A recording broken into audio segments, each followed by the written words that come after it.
Bonjour à tous, on se retrouve aujourd'hui dans un premier rapide tuto sur Twinmotion dans lequel je vais vous montrer les fonctionnalités de base.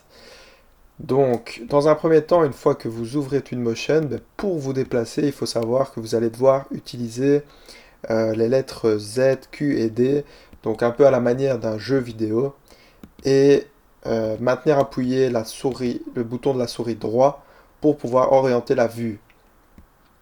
Donc voilà, vous pouvez vraiment facilement vous mouvoir dans votre projet, un peu comme si vous étiez dans un jeu vidéo. Donc il faut savoir que la fenêtre principale que vous voyez, c'est la fenêtre de rendu en temps réel. Donc ça vous donne en fait un aperçu des textures qui ont été appliquées à chacun des objets et ça vous donne aussi une image de votre projet tel qu'il est. Alors, ce qui est bien avec Twinmotion, c'est qu'en fait, vous allez pouvoir changer les conditions climatiques du projet, vous allez pouvoir changer tous les éléments qui composent votre modèle et voir directement en fait ce que ça donne quoi, en temps réel.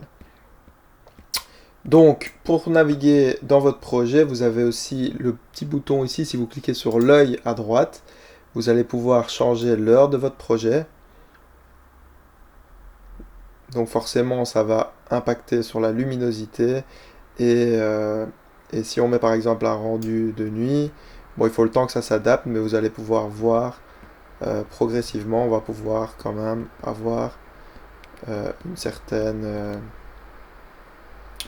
vue du projet. Bon, après, il faut peut-être ajouter des lumières ou autres. Alors, donc retourne. Ah ben voilà, ça commence à devenir plus clair. Mais bon, voilà, je vais retourner sur 14 heures. Et je vais vous montrer les autres fonctionnalités. Donc si vous cliquez de nouveau sur l'œil, vous allez pouvoir aussi changer votre vitesse de déplacement dans le projet.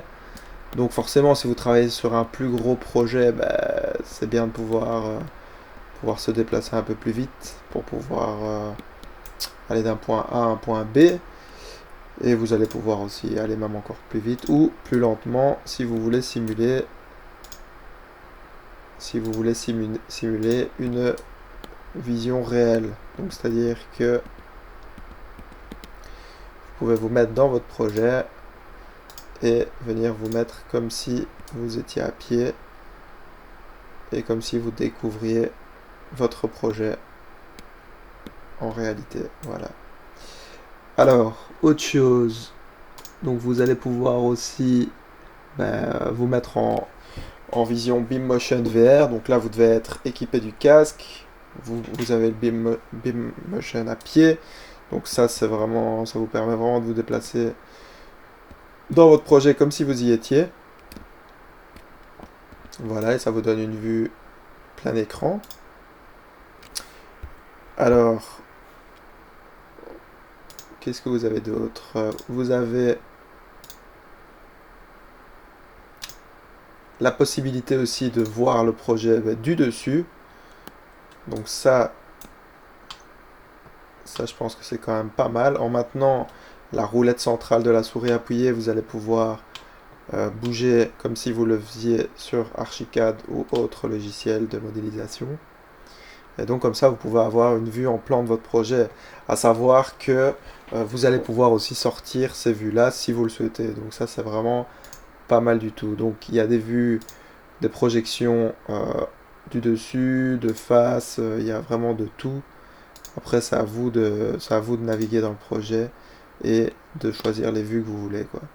Et vous pouvez en plus de ça appliquer des rendus particuliers, donc c'est quand même, ça peut être vraiment intéressant. Bref, je retourne en perspective.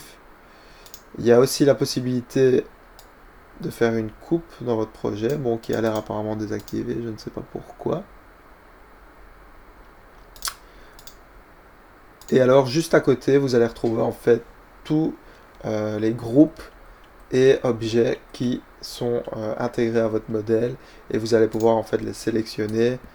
Ils vont normalement apparaître en surbrillance dans votre projet et vous allez pouvoir les supprimer, les déplacer. Donc voilà, par exemple là, on voit que j'ai sélectionné un objet qui se trouve là-bas. Ça permet parfois en fait de sélectionner, de retrouver des objets qui sont un peu perdus dans votre modèle. Donc voilà, ça peut arriver. Alors écoutez, on va en rester là pour ce premier rapide tuto. On se retrouve tout de suite dans une autre vidéo dans laquelle on va voir de manière plus approfondie les autres fonctionnalités, donc la bibliothèque Twinmotion et les fonctionnalités qu'on retrouve ici en dessous. Les fonctionnalités donc pour le rendu et pour la contextualisation et autres, pour l'animation en temps réel et autres. Voilà, merci à vous et à bientôt. Et n'hésitez pas à poster un commentaire si vous avez une demande quelconque. Voilà, merci.